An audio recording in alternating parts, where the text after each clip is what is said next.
He had come out to California with the noble and praiseworthy purpose of earning money to help his father. He did not expect to succeed without hard toil. Coming out of college, I went to work with my father and my brother in Indian Wells, California, and we tried to make it go, but we never quite hit the promised land.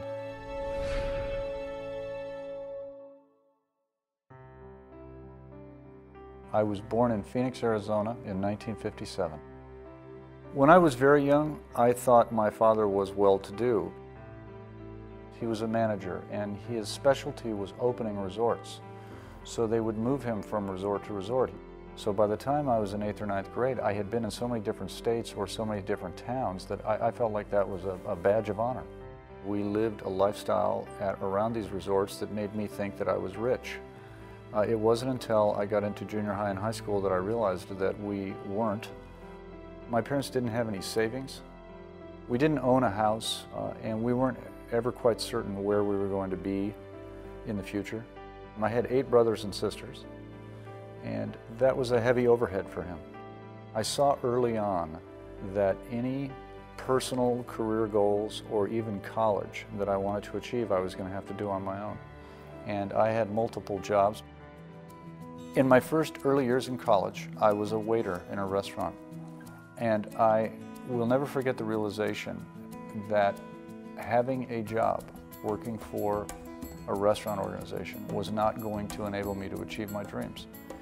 And that's what triggered my understanding of the power of sales. That if I could be an extraordinarily good salesman, my potential was unlimited. So I began selling outdoor advertising in college. I sold bus bench advertising. I knew every corner, every location in San Diego County, and every day after school and college, I would get on the phone, call on marketers and businesses and retailers, go see them and try to close the sale. Success leaves clues. And if you model other people's success, you are likely to have the same outcome. When I was 41, I had shortness of breath, and within hours I was in emergency bypass. That was a life changer for me in terms of recognition of my values and what counts and who and what is important to me. Greg's very self-made. He came up from really nothing, and he had great experiences in his life that led him to communicate well, and really I think it's his passions that have made him successful. Stacy and I are great believers in the American dream. It's enabled us not only to have personal joy, but we hope in a small sort of way that we've been able to give that same joy to others.